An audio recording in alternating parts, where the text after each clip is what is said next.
Yes, everybody, how you doing? Are you alright? Yeah.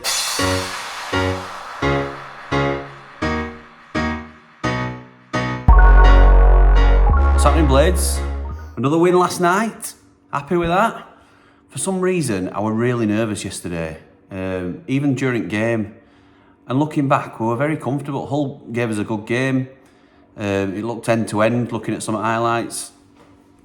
They never really put us under loads of pressure, but it always felt like it during game for me. And maybe that's just because I'd got myself worked up to a point where we're playing first, Burnley are playing West Brom at the same time. What result do we want from Burnley West Brom? Well, for me, they were draw at preference, then Burnley win. And obviously we don't want West Brom to win, because we can't lose focus on the fact that we only need that second spot. It'd be lovely to chase down Burnley. I don't know. I still think we can. I still think we've got a good shout of it. I think if we're within 2 points, like we nearly were at one stage yesterday, coming up to that game at Turf Moor, they'll start to feel the pressure. And that's not for another 10, 11 games or so. But obviously, if we can keep that pressure on until then it's something for us to strive for, rather than just being top at pile and being shot at, which I think is always difficult, although Burnley are dispelling those rumours, those sort of sentiments at the minute. But I think it adds that extra layer for us to keep going. So we're a little bit nervous yesterday. You'll be pleased to know I've turned my washing machine off. I've paused it. There were another cycle going, but I've managed to pause it so I can crack on with ramble uninterrupted, hopefully. But a surprise inclusion for Jebo. I thought he did really well. Obviously, he got his goal.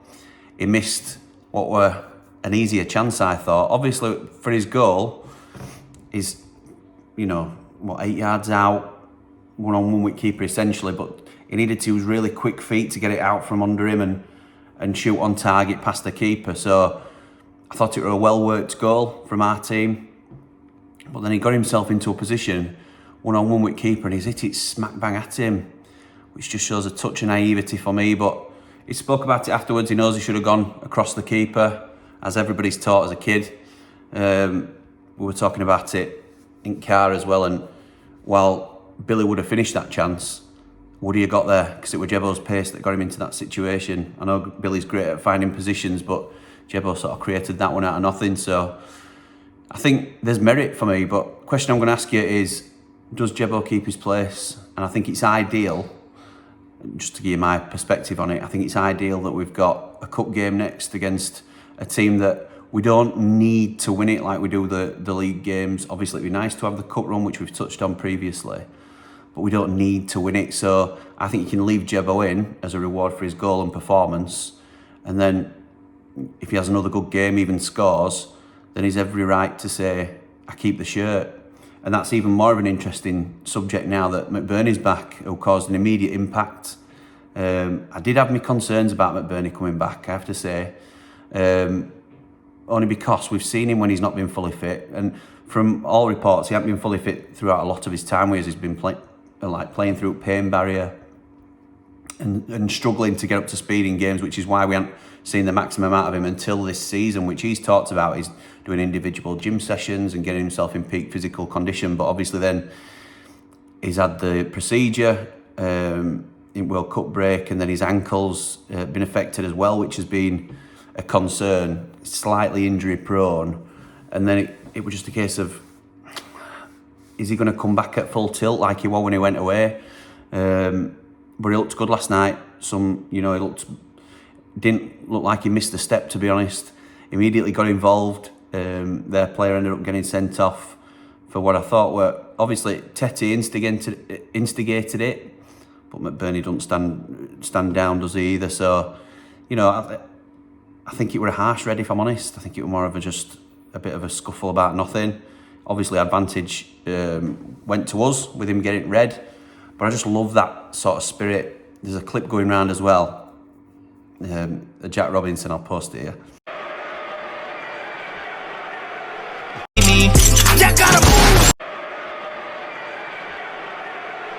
Give me some room, I'm about to shoot. Everybody running out the room.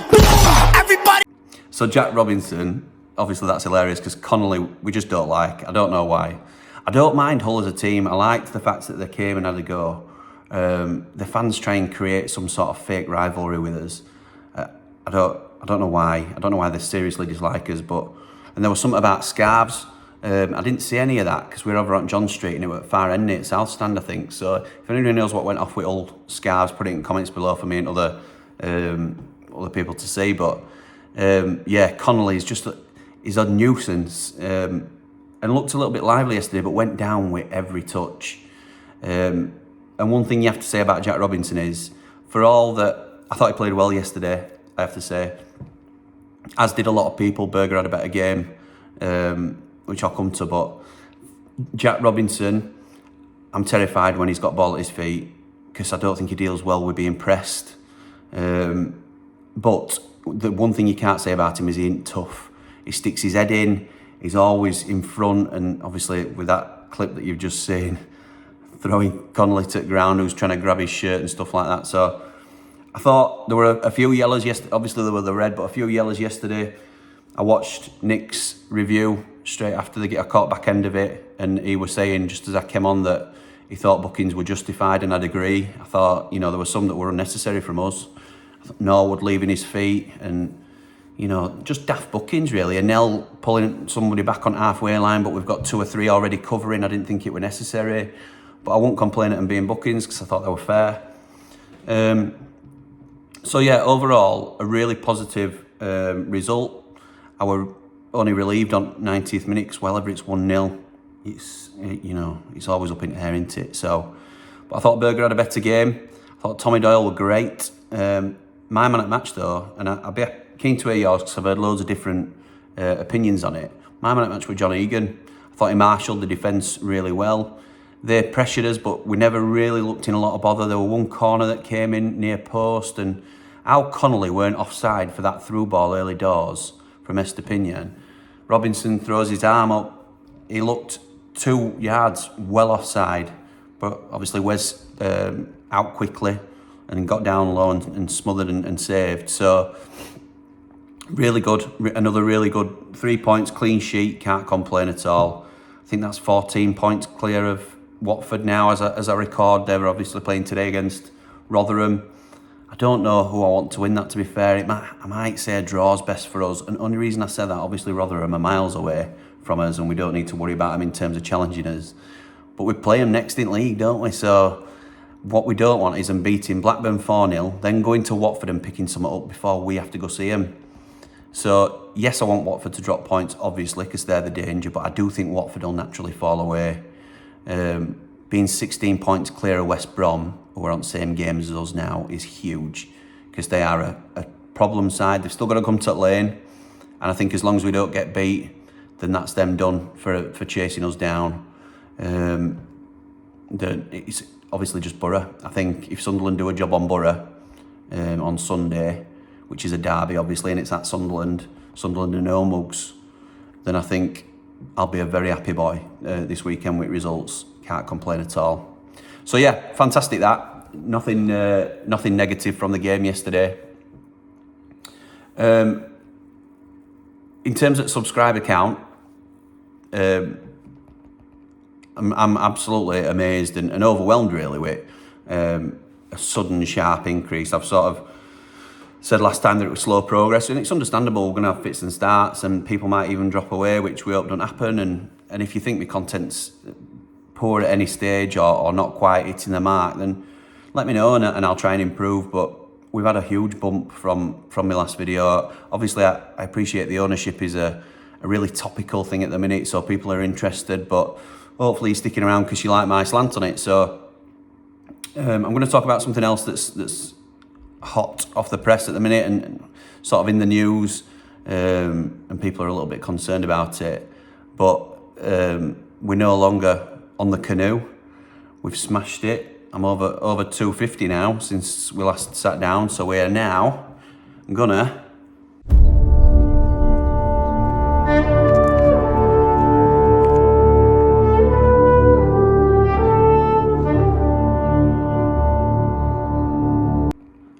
climb the tree to 300.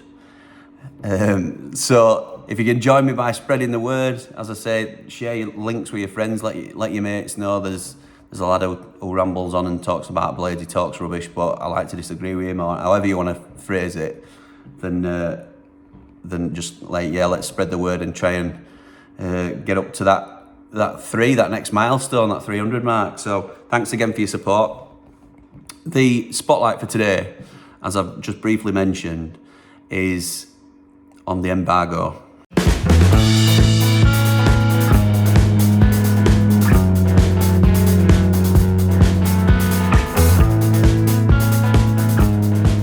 So there's rightly a lot of concerns about the transfer embargo. So, and I never claim to be in the know. I'm very active on trying to find out what I can, but I don't talk to sources or anything like that, but I just go to people who do have an idea, really, or might have an idea. So I'm forever reading up on Nath Emmingham's articles, Danny's articles for Star, Darren Smith, as I've mentioned previously, Sheffield United way lads. I think you've got some connections and sometimes know a little bit as well. So I'm not pilfering anyone for any information. I sometimes bother Darren, but other than that, I'm just reading what they're putting in terms of updates and things of that nature. So all this is just me spilling back to you guys, just to keep everybody informed as to what I think and what I know about the situation so far. So there's been a lot of concern, and ranging from fear to outrage to other blades sort of being a bit more level-headed, I think, in terms of, look, it's just trust the process. We're in a unique set of circumstances. So at the moment, for those of you that don't know, we are currently under a transfer embargo issued by the EFL. It were news that were released earlier this week. And that, as a headline, looks very scary. From what I understand, after doing a lot of digging, it means we can't sign any players for a fee, which we weren't going to do anyway this month, as we know, because there's no money. Or there's certainly no funds free to do it. We spent a lot of our budget on an L. In fact, the majority, and if not all of our budget on an L and the loan players. Any loan players we want to bring in, we can still sign loan players, but you can't pay a loan fee, which is a very popular thing now. So with Kadra, we paid a loan fee. We obviously covered his wages and then agreed to sign him at the end of the season. That got cancelled in best interest of the player and the club. So your better players come with a loan fee attached. So it limits the pool as to what we can work in, because we can still sign a player and pay his wages, but we can't pay the loan fee that the club would want. So somebody like Joe Geldart, for instance, who we weren't going to start above McBurney and Ndiaye, and now I'd argue that Jebo's right behind them too anyway, in terms of coming on and making an impact. But just as an example, Leeds might want 250 grand plus you cover his wages for him to come out, and because he's giving you a massive help, and they're a business, aren't they? So somebody else like a Stoke or a Millwall who've been linked, or whoever it might be, would be more inclined to shell out much less than what would be a transfer fee for that player, and cover his wages, because he could be the difference between Millwall, for example, getting into playoffs or not. So, and he'll get the game time there. So it's going to be much trickier for us to sign a player in these circumstances. Now, how it's come about, people are saying Prince is potless, he's no money, he can't afford to do anything. If we're not paying his bills, it's an instalment on a transfer fee that's not being met. If we can't afford to pay anything, then we're up the creek, basically. And I understand those concerns, but having read a little bit, and obviously Darren is able to give it from a club perspective as well, it's largely down to the unique circumstances that we're in at the moment. So we're between owners. Prince Abdullah has set a sale agreement in place. Both parties have agreed in principle to that, and that's then subject to the prospective new owner doing the due diligence, if I can say the word properly, in understanding how all the ins and outs of the club are working. So they'll be aware of all the bills that are due and things of that nature. But Prince Abdullah will be saying it's tied into this sale agreement that the new owner would meet this, or something along those lines. Obviously, I don't know the complexities of it, But I think that's the reason why we're in the embargo, is due to the ownership changes. What Darren has said, obviously representing owner to a degree, if sale falls through, which it doesn't appear to be any doubts that at the moment, but if the sale does fall through, then the Prince will pay it. The club released a statement yesterday, just talking about it basically in terms of putting the fans in the picture. And here it is, just saying that they hope to get it resolved by early next week. It's probably just a little bit of bargaining between current owner and prospective new owner. You know, Abdullah saying, look, I'm not going to pay this, you need to hurry up, and it will obviously be negotiated as part of the sale agreement. So overall, I'm not concerned about this, even though it looks like a monster headline. You know, if it were a genuine fear that we had no money, then we'd have sold players, or we'd be selling, we wouldn't be rejecting offers for Ndiaye, or we'd at least be listening to interest if we needed to sell. The beauty of it is, of course, and this is still a gamble, but we're in a really advantageous position in terms of getting back. Now 14 points clear from third, played a game more, but going into today, worst case scenario is at the end of the day we're going to be 11 points clear again, and there's only 18 to play. So we're in a really strong position, as we all know. And we'll just see where it goes, but the club are hoping to resolve it by come next week. So fingers crossed it'll all be done and dusted by then, and we won't have much to worry about. I'll be back with a Wrexham preview, because I think it's an interesting one in what team we're going to play, whether we're going to go strong. I think we'll go fairly strong, but I think some fringe players will come in, and some of your younger players who've earned a start, maybe Jebo. I wouldn't mind seeing Andre Brooks. I'd love it if Blaster were fit, but obviously he's been on his own recovery. I think we'll see a bit of McBurney, who's obviously one of the main boys, but we need to get minutes in his legs, ready for a tricky run-in after. Obviously we've got Rotherham and Swansea to play, which we have to concentrate game by game, but then there's a really tough run round corner after that. So let me know what you think. Are you worried about the embargo? Are you quite calm about things? Do you trust that it's all part of the process, or are you thinking, oh, this is a nightmare and it's not a good look for the new owner coming in if we can't even get his house in order? I don't think the one thing I will say is I don't think it looks good to the outside. I don't know how Eki feels about it. He seemed a little bit narked yesterday, but that's just my interpretation. I might be wrong. But he has had to put up with a lot with this ownership in terms of, you know, but I think that there's always going to be that, and I think it's healthy for a manager to challenge ownership. It's just the way they do it, isn't it? You're not always going to be best mates. Eki's going to try and squeeze what he can out of the owners, and they're going to try and tighten the belts and ultimately meet in the middle somewhere, hopefully, with the same aim of getting the team up. So, as I say, let me know what you think. Thanks again for your support. Help me climb the tree, if you will. I'm not going to stop with them ridiculous sort of clips and things like that, because it just amuses me. So let's try and get up to 300 if we can. Have a great weekend. Enjoy the games today. Hope the results go our way. We'll probably know by the time you see this. But all the best, and up the Blades.